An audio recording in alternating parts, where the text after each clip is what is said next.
Seja bem-vindo ao canal da I3 Church. Meu nome é Thiago Madruga e eu quero te encorajar a alinhar o seu coração à ministração do Espírito Santo nesta palavra. Compartilhe com seus amigos e familiares e saiba, Deus quer falar com você. Esteja pronto para ouvi-lo. Deus abençoe. Hoje eu queria ler com vocês exatamente esta última palavra de Jesus antes de subir aos céus, nesse último dia de 40 dias em que ele esteve com os discípulos. Atos 1, versículo 4, diz assim: certa ocasião, enquanto comia com eles. Você vai ver esse verbo comer várias vezes no Novo Testamento, principalmente nos primeiros livros, evangelhos, porque eles falam sobre Jesus e Jesus curtia comer. Jesus gostava da mesa, ele amava relacionamento, aquilo que o Rubem falou aqui nos avisos para nós, que nós amamos relacionamento na I3, não é porque nós somos diferentes, não, é simplesmente porque nós temos o Senhor Jesus Cristo como Senhor de nossas vidas e nós queremos obedecê-lo em tudo. E comer é bom demais, fala sério. É muito mais gostoso estar à mesa com a família e comer com a família à mesa, ouvindo histórias, dando risadas, do que cada um olhando para o seu smartphone sem interação um com o outro. É muito melhor estar num restaurante, num ambiente. Eu gosto de pizza e domingo para mim é dia de pizza.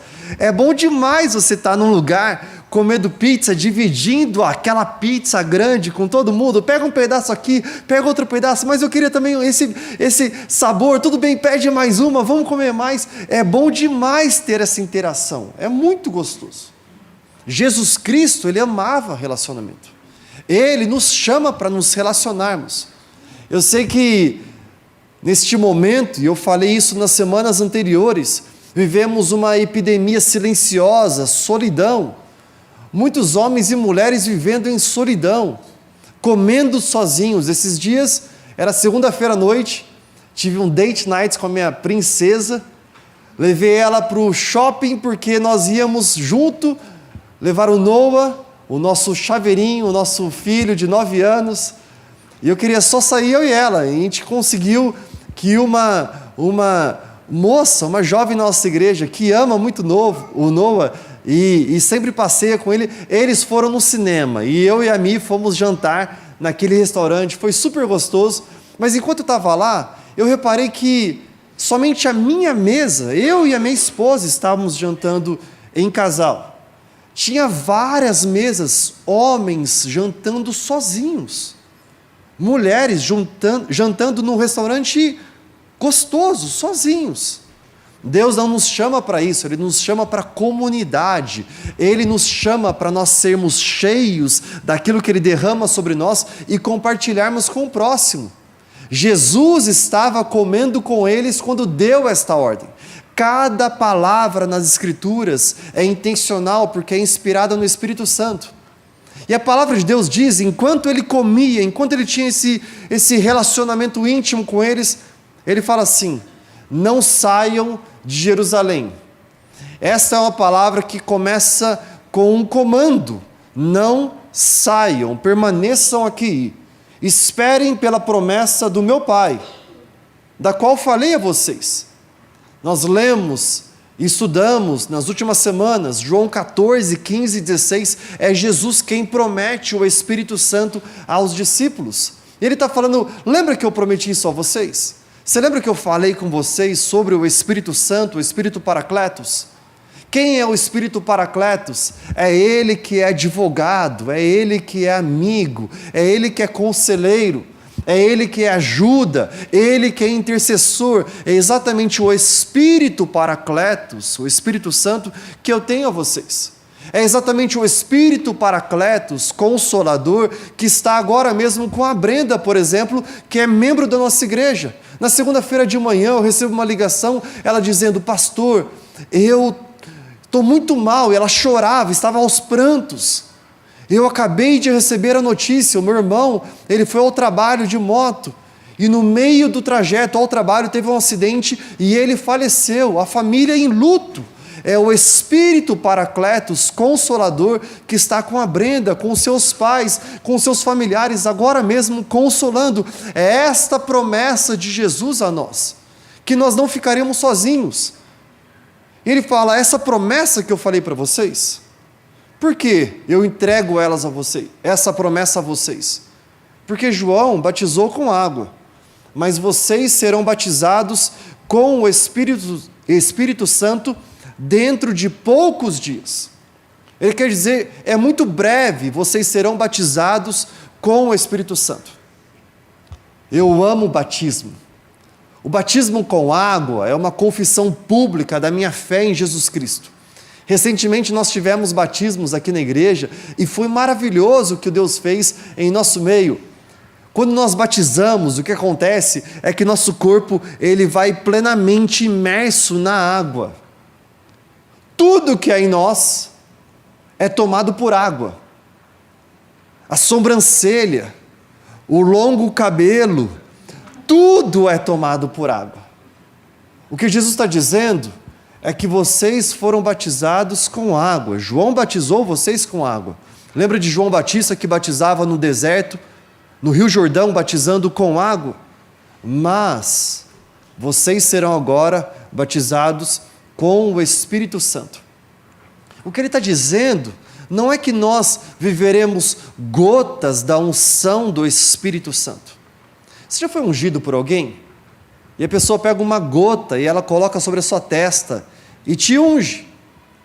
No Velho Testamento, e Jesus está trazendo isso para o Novo Testamento, ele está dizendo, lembra que quando alguém era ungido, tomava-se exatamente 4,3 litros de azeite puro, misturado com especiarias, criando o óleo da unção, produzindo o óleo da unção, e esse óleo era plenamente jorrado sobre a cabeça das pessoas. Imagina se nossa ordenação pastoral hoje fosse com 4,3 litros de azeite puro.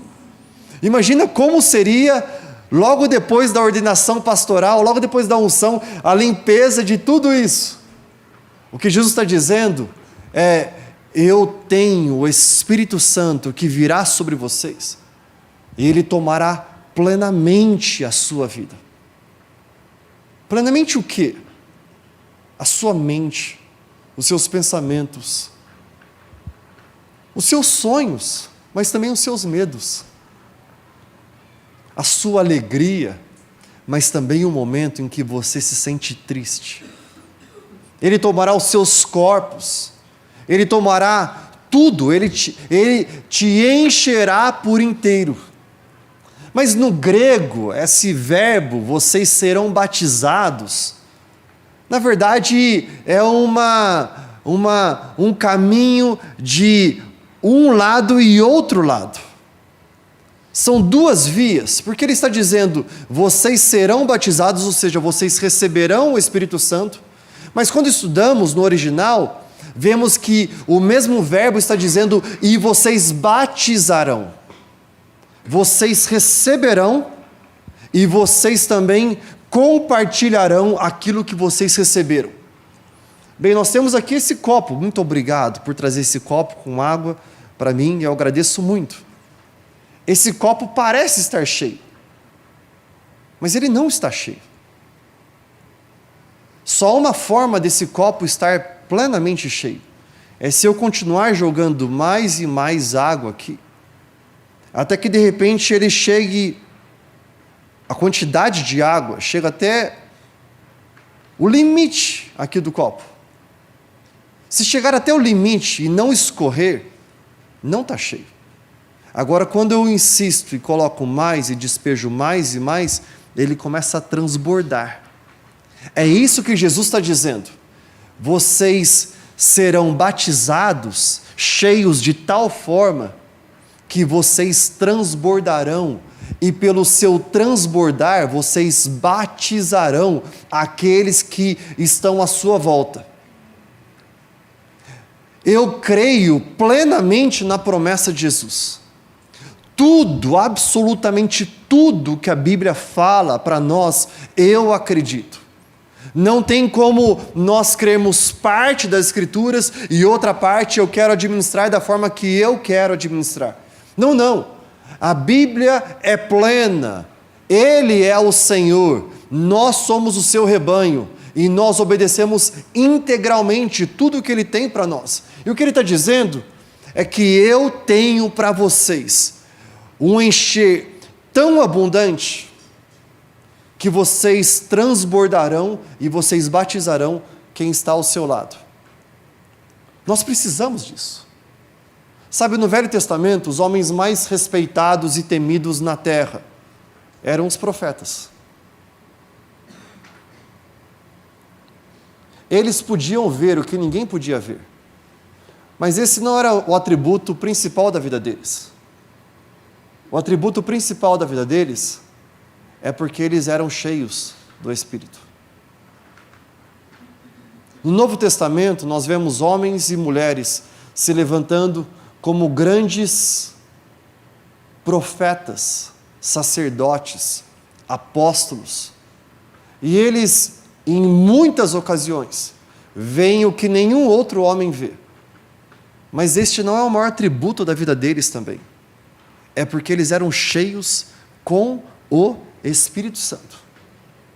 E aí Jesus, Ele está deixando essa promessa, essa palavra para eles. E um dos discípulos fala, viu, Jesus, qual o momento? É nesse momento que o Senhor vai restaurar o teu reino? Ele fala assim, viu, isso não compete o tempo a vocês. Mas, versículo 8, recebereis poder ao descer sobre vocês o Espírito Santo. E serão então minhas testemunhas, onde? Em Jerusalém, em toda a Judéia, Samaria e até os confins da terra. Este versículo é exatamente o versículo central de todo o livro de Atos. Atos é o livro que fala sobre os atos, as ações da Igreja de Cristo na terra pós a ascensão de Jesus aos céus. Este é o versículo central, ele está dizendo, vocês serão minhas testemunhas, mas não testemunhas com aquilo que é de vocês que vocês carregam, não, mas testemunhas com aquilo que eu entrego a vocês e vocês carregam. É o meu Espírito Santo, o meu poder sendo derramado em vocês. Então ele falou, esperem, porque vocês receberão o Espírito Santo. E com o Espírito Santo, há grande poder. Sabe, nós queremos viver uma vida de testemunho poderoso. Nós queremos viver influência. Nós queremos viver autoridade. Nós queremos viver uma vida em que nós realmente amamos as pessoas, transformamos vidas. Entramos e saímos não como sombras em lugares, mas entramos e saindo, fazendo a diferença onde estamos. O que acontece é que Jesus fala para nós, o poder que eu tenho para vocês testemunharem, viverem essa vida de testemunho, está baseado plenamente no Espírito Santo de Deus. Não há como nós vivermos uma vida abundante, de testemunho que nós fomos chamados para testemunhar, do amor de Jesus, da graça dele, da transformação que ele fez em nós, sem o Espírito Santo. O Espírito Santo, ele é presente em toda a palavra de Deus. No início de tudo, Gênesis fala, quando a terra era sem forma e vazia, o Espírito de Deus pairava sobre a face das águas. Nós vemos em diversos momentos Samuel, Saul, Davi, o Espírito Santo empoderando, enchendo profetas. Vemos isso na vida de Sansão, Daniel, nós vemos em Moisés, nós vemos em Jacó, nós vemos o Espírito Santo se movendo em todo momento na história. E o que ele diz para nós é que nós precisamos somente obedecê-lo. Ele fala, esperem aqui. Jesus então sobe aos céus, os discípulos veem Jesus, testemunhas oculares, eles estão vendo com seus próprios olhos Jesus subindo aos céus. E ele some nas nuvens. Aí os discípulos falam assim, cara, o que a gente vai fazer agora? Eu lembro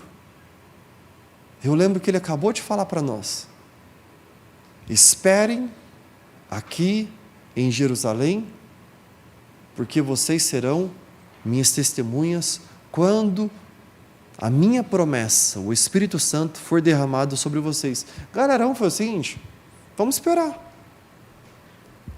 Vamos para um lugar juntos? Vocês sabem algum lugar legal que a gente pode ir? E um deles fala: cara, tem um lugar que tem uma visão muito fera da cidade, muito boa.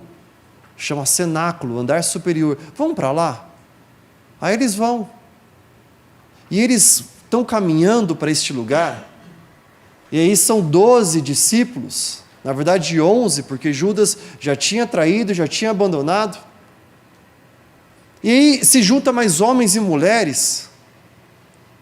E no total, enquanto eles estão buscando neste lugar, tem exatamente 120 pessoas.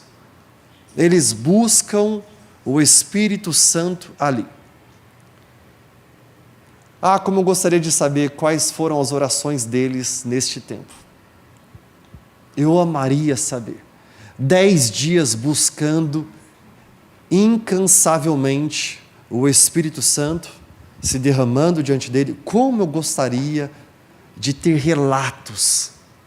Qual foi a oração que João fez, o discípulo amado por Jesus? Qual foi a oração que Mateus fez? Qual foi a oração de Lucas? Mas nós não temos relatos dessas orações. Nós temos relato de uma oração. É exatamente essa oração que eu gostaria de contar para vocês um pouco, mas meditar um pouco na vida deste homem.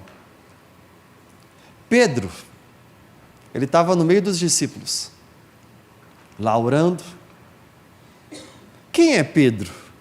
Você lembra que Pedro é o cara que estava pescando e abandonou tudo para seguir Jesus?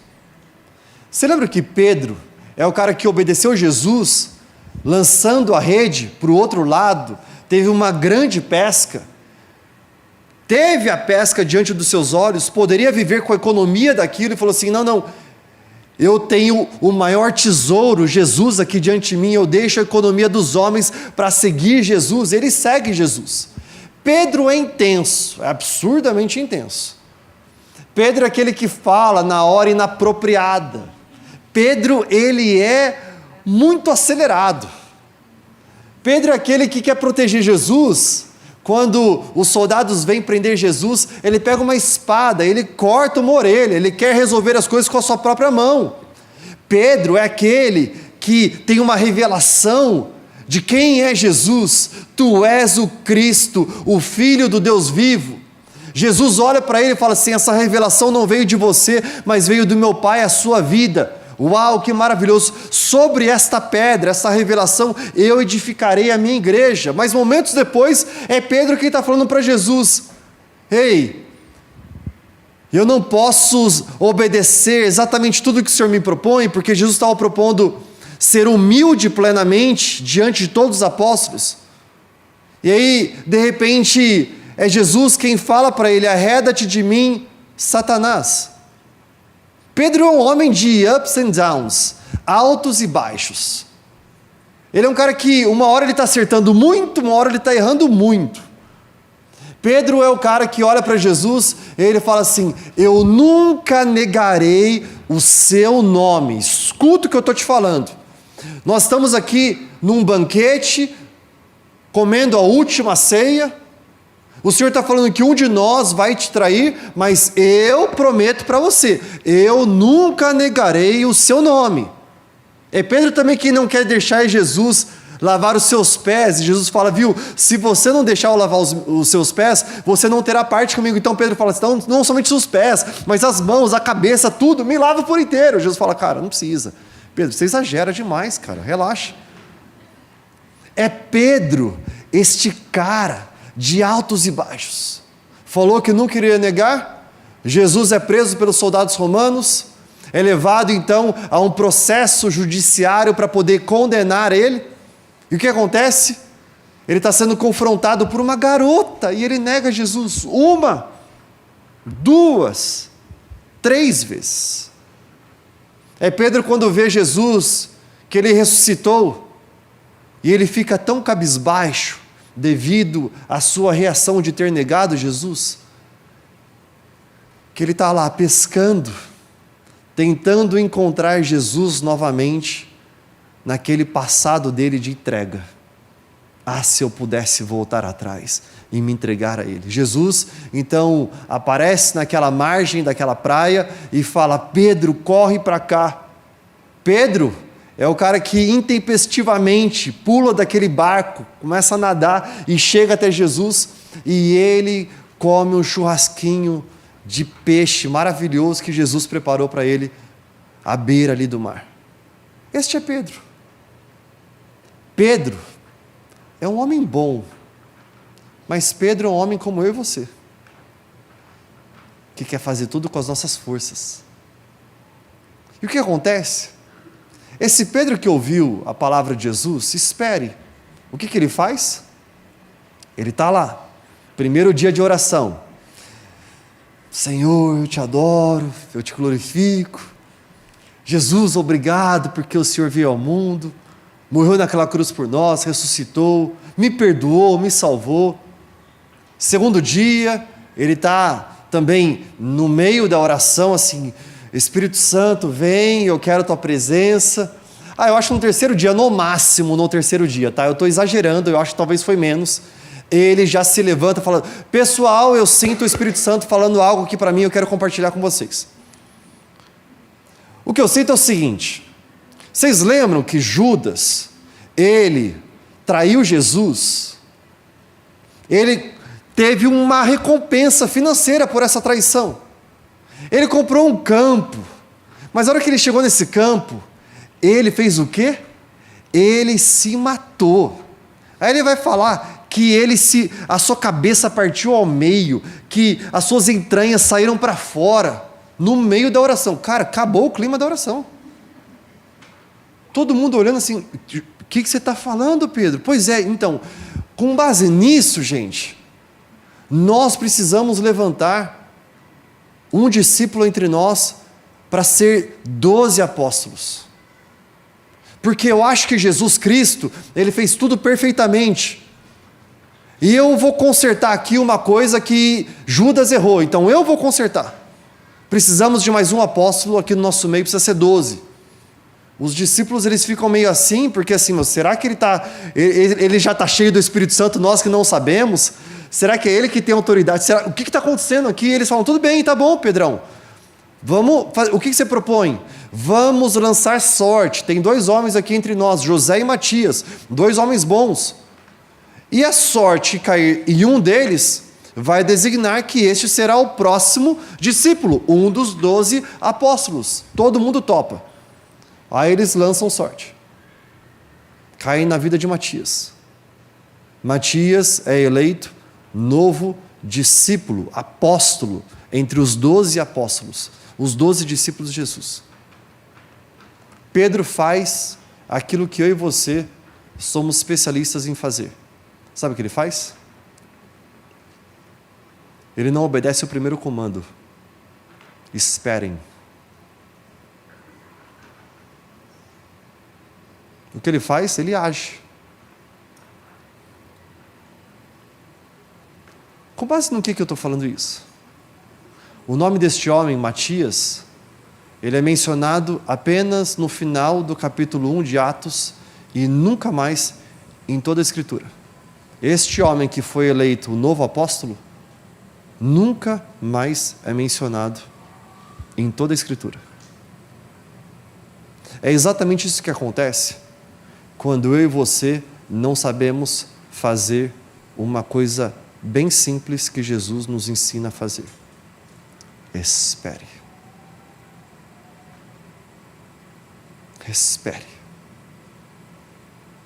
Espere, porque recebereis. A gente está tão ansioso, nós queremos tanto que seja do nosso jeito, que nós temos muita dificuldade em esperar. Porque nós não achamos que nós receberemos se nós esperarmos. Nós achamos que nós precisamos conquistar. Nós precisamos fazer. Existe um homem no Velho Testamento que me parece muito com Pedro. E aqui eu quero traçar um paralelo entre os dois.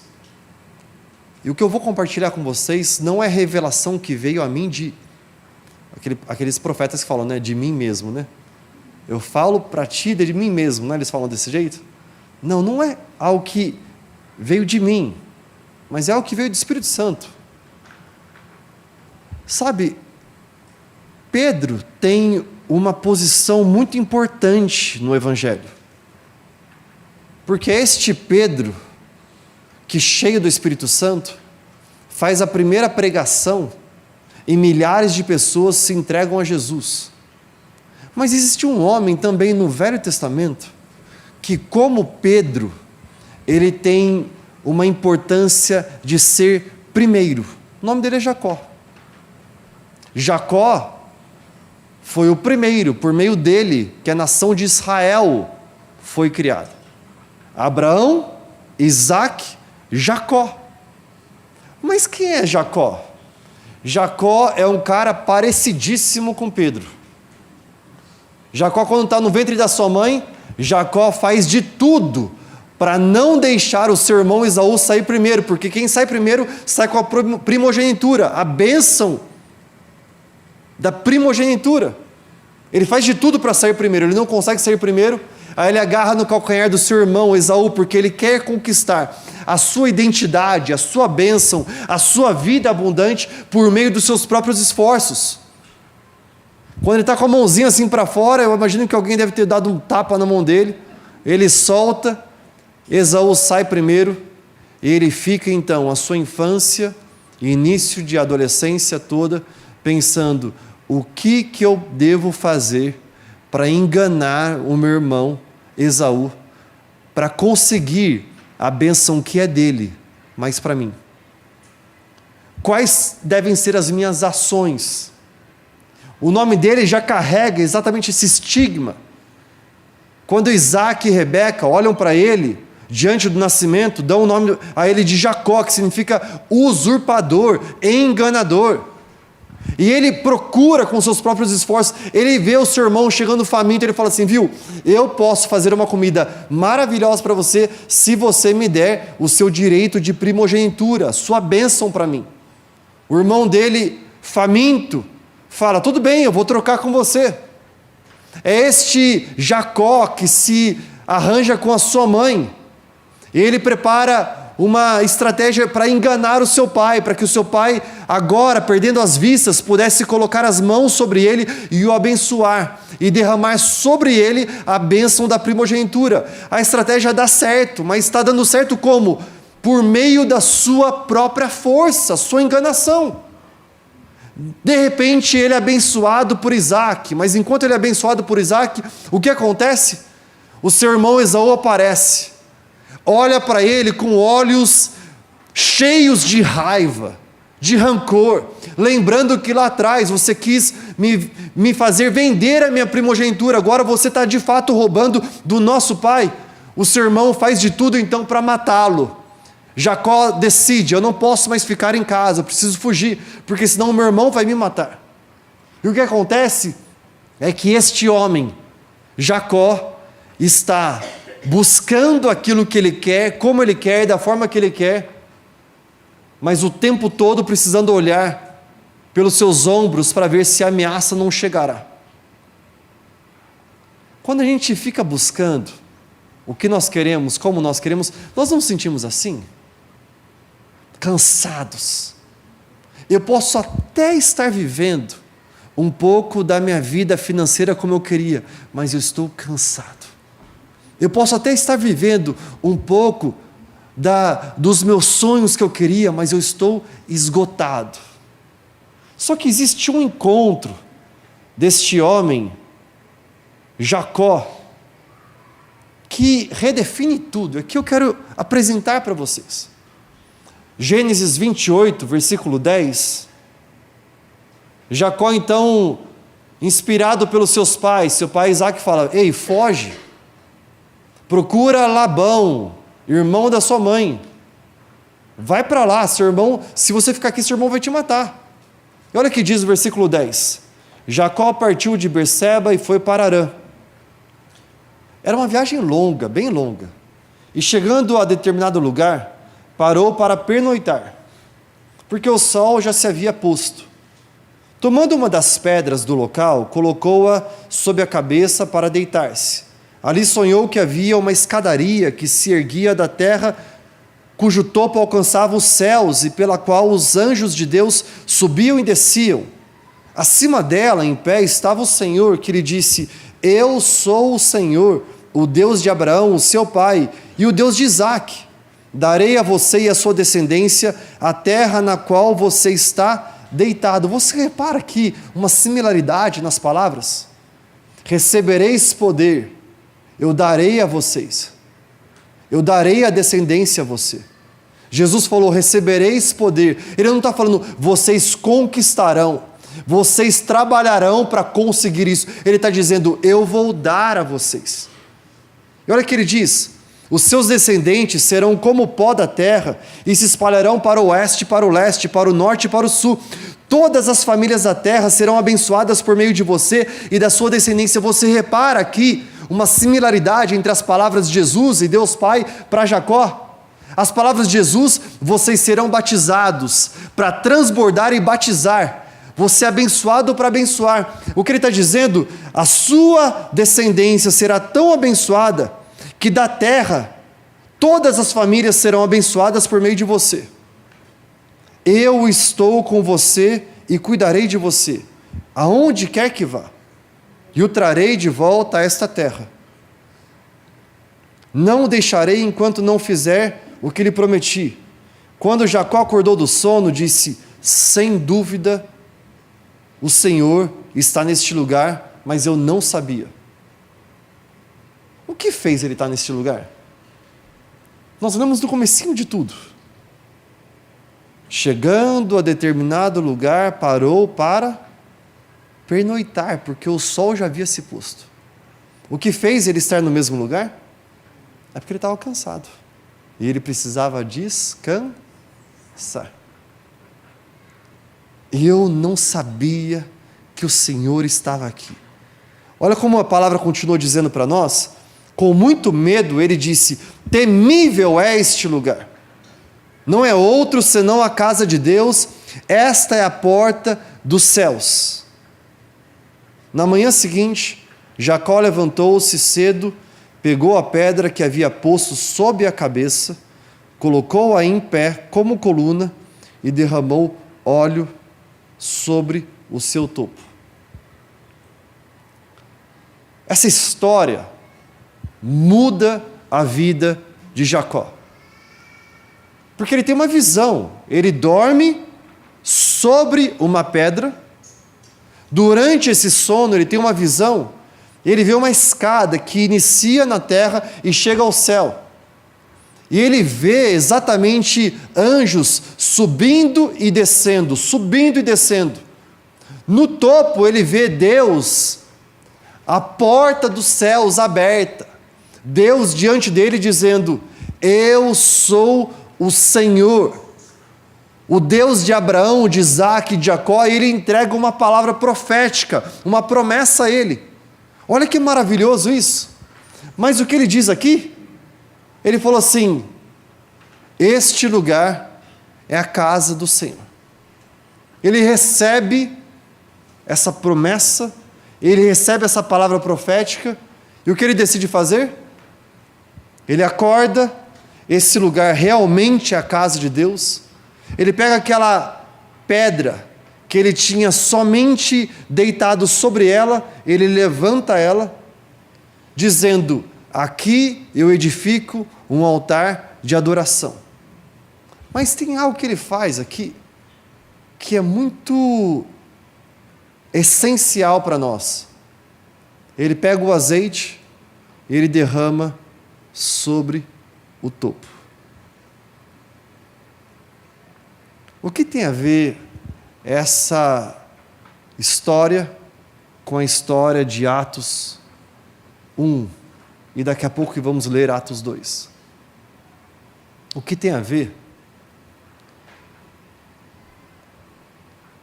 é que Jacó e Pedro, eles passam a viver a plenitude daquilo que Deus tem para eles, quando eles somente descansam, adoram e o Espírito Santo vem.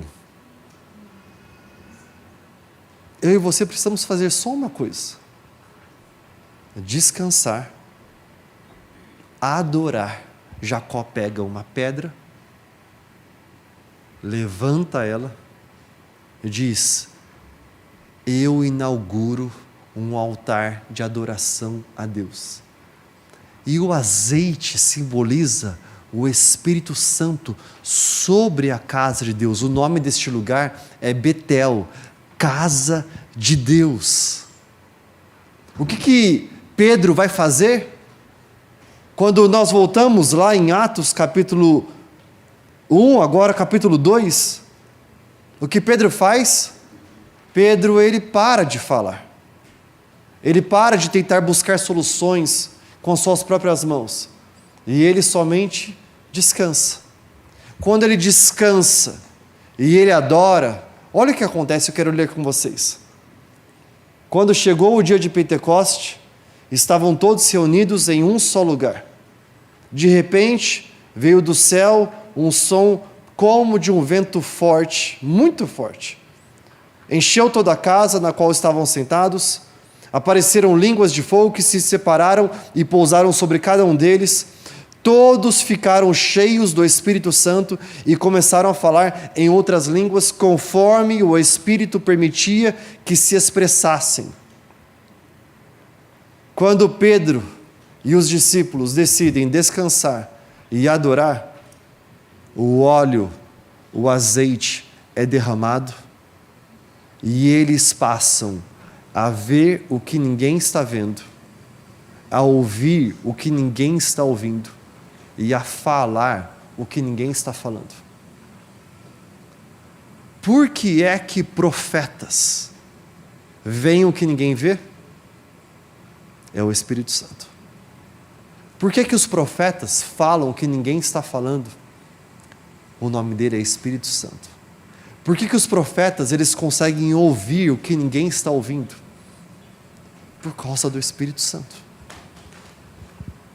Eu creio que o Espírito Santo quer governar a nossa igreja de tal forma que nós viveremos manifestações incomuns da sua presença, da sua glória. Eu creio em sinais, milagres, prodígios e maravilhas, mas eu e você precisamos fazer somente uma coisa. Olha aqui para mim durante alguns instantes, olha para mim. Vamos descansar e adorar. Adorar como nunca antes. Eu oro para que os nossos ministros de louvor e adoração sejam tão cheios com o Espírito Santo. Por quê? Porque tudo isso originou exatamente de um lugar de descanso, de adoração. E o Espírito Santo vem e Ele faz o inusitado. É o Espírito Santo quem possuiu a vida de Moisés a ponto de falar para ele: coloca o cajado sobre a água, e de repente o mar se abriu e eles passaram. É o Espírito Santo que está com Daniel ali na cova dos leões e fecha a boca dos leões. É o Espírito Santo que está com Davi enquanto ele toca a harpa e o espírito que atormentava Saul é retirado dele. É o Espírito Santo que está com Pedro enquanto ele se levanta logo depois de ser cheio. Aqui em Atos 2, ele abre a boca para falar e uma multidão, 3.000 homens, eles entregam suas vidas a Jesus. É o Espírito Santo que faz com que um garoto olhe para o seu pão e para o seu peixe e fala: isso daqui é muito bom para mim, mas eu estou vendo que muita gente não tem o que comer, eu entrego para ti. E quando o Espírito Santo invade, de repente há uma multiplicação, há um compartilhar da bênção. Nós somos abençoados para abençoar. É o Espírito Santo que faz o inusitado. É o Espírito Santo que toca em Sara, ela passa a ter luz, passa a dar a luz, passa a ter um filho.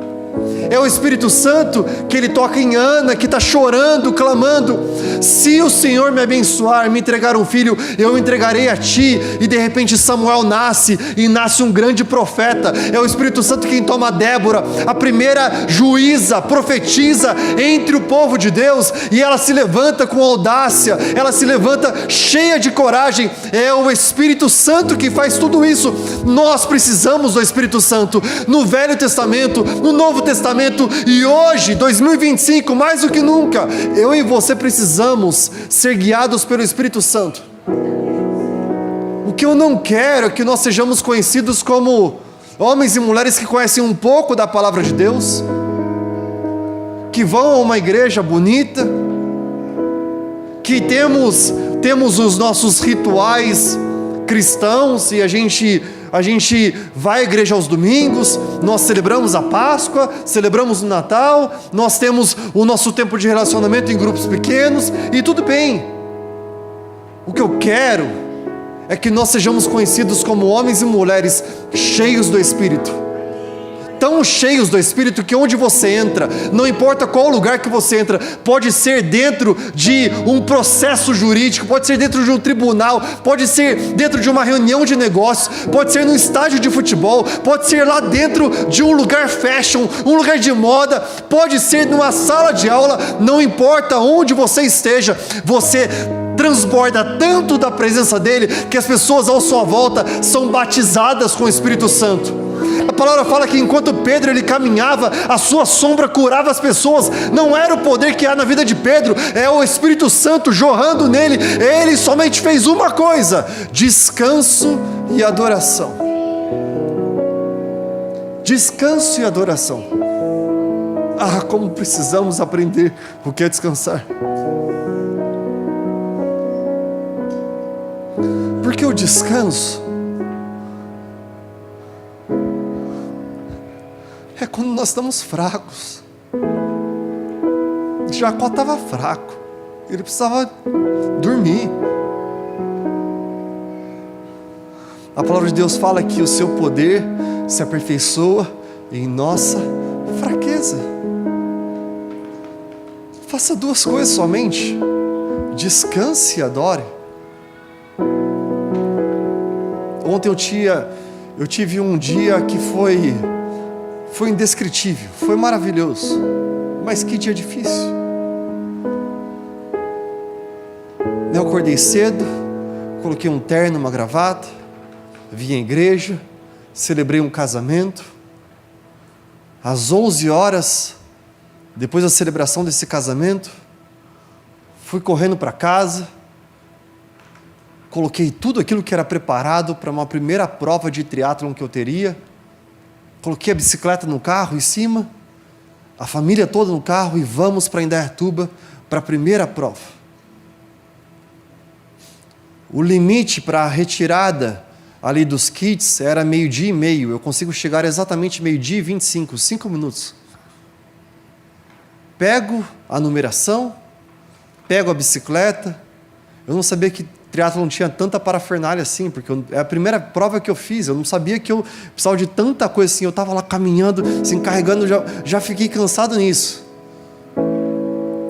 Arrumo tudo, coloco a touca, coloco o óculos, e eu olho para aquela água e falo assim: estou há meses me preparando para isso. Chegou a hora. Eu olho para a bike. Eu gosto tanto de bicicleta, a gente se dá bem. Eu olhei para o tênis. Eu gosto muito de corrida, a gente se dá bem. Mas eu olho para a água.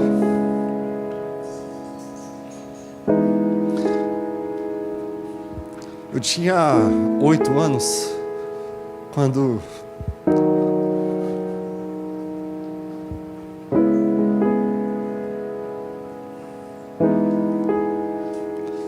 numa competição com um tio meu, eu estava fazendo travessia na piscina e eu afoguei.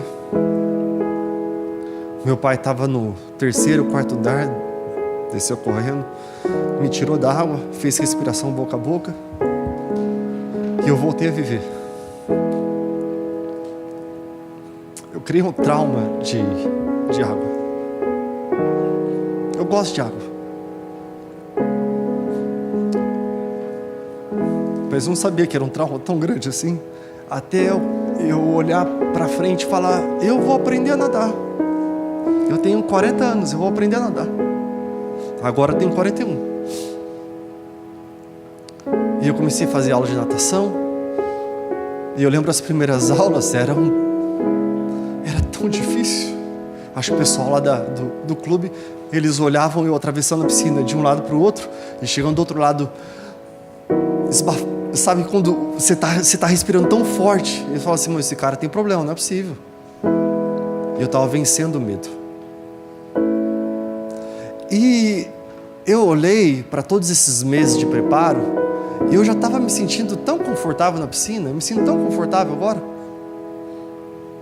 Uma vez uma das ovelhas, enquanto eu contei essa história para ela, ela falou assim, pastor, mas você sabe que assim, a hora que te der muito medo, basta você só colocar o pé no chão, né? Eu falei, só que a piscina lá é funda, não é rasa. Eu me preparei, eu estava acostumado já. Até que eu vi de novo aquela água aberta. Aí a hora que eu entrei na água, quando soou o sinal para começar a competição, eu fui. São 3 modalidades: natação, bicicleta e corrida. E eu fui justamente para o meu primeiro maior desafio. A bicicleta eu me sinto em casa. A corrida eu me sinto em casa. Mas a natação,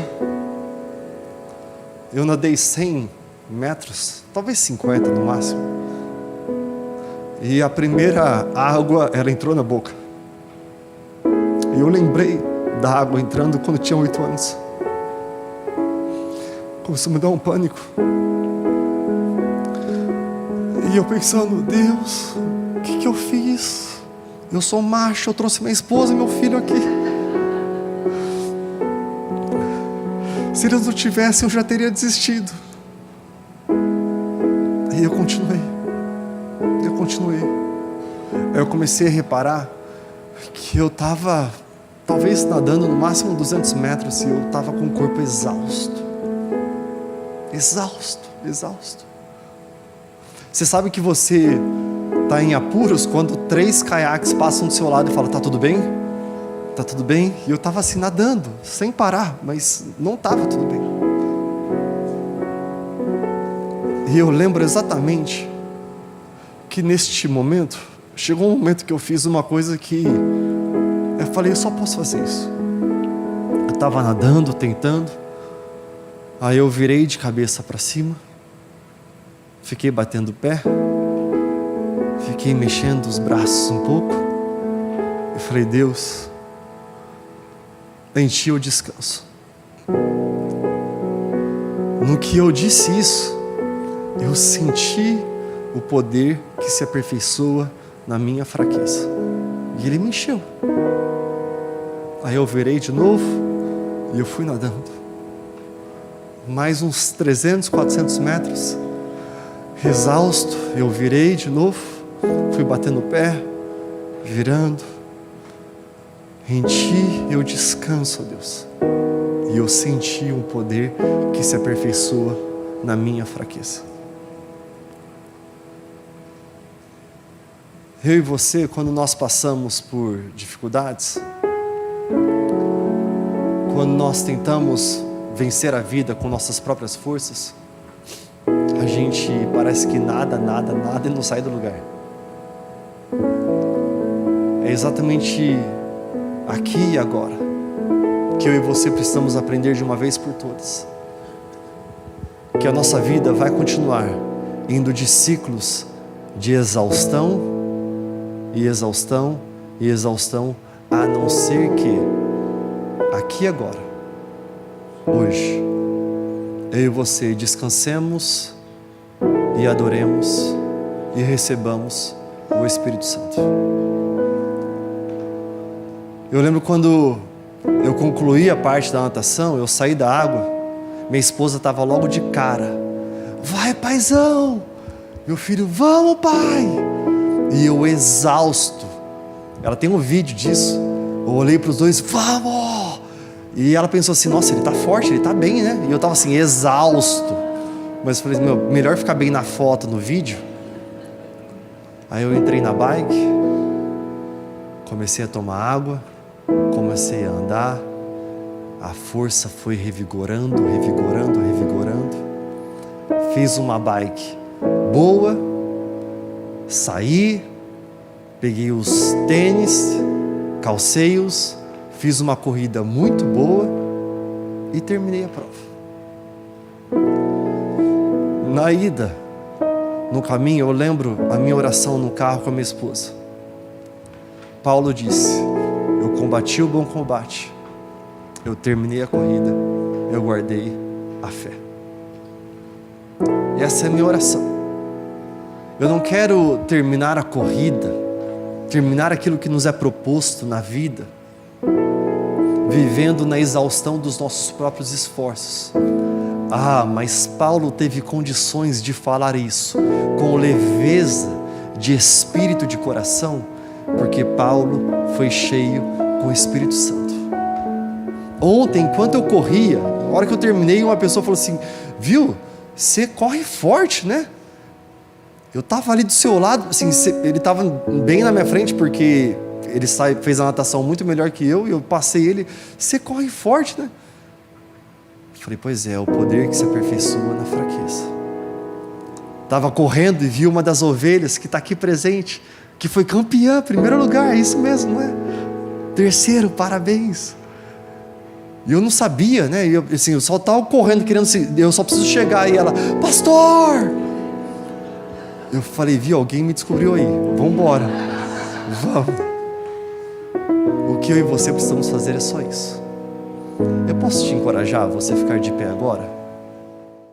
Como é bom adorar a Deus com você. Graças a Deus pela tecnologia, talvez você está numa outra cidade, estado, país ou continente, e nós estamos aqui juntos buscando a face de Deus.